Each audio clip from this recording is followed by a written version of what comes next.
কতদিন হয় ফজরের নামাজ পড়ো না? কতদিন হয় বলো? এখন ছেলেরা দাঁড়ায় দাঁড়ায় বলো ফজরের জামাত কয়টায়? কতদিন হয় মসজিদে ফজরের নামাজের জামাত পড়ছে? হ্যাঁ,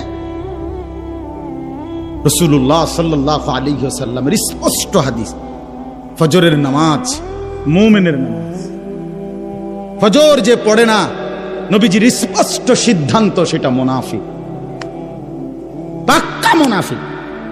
যে ফজর পড়ে, রাসূল বলছে যে ফজর পড়েন এটা খবিস, খবিসান নফস, খবিস। নবীজি বলছে যে ফজর পড়ে না এটা কাসলান, অলস, অপদার্থ। নবীজি বলছে যে ফজর পড়ে না তার দুই কানে শয়তান মুত্তা দেয়। বালা শাইতানু ফি উযুনাইহি, আল্লাহ রাসূল বলছেন সাল্লাল্লাহু আলাইহি ওয়াসাল্লাম।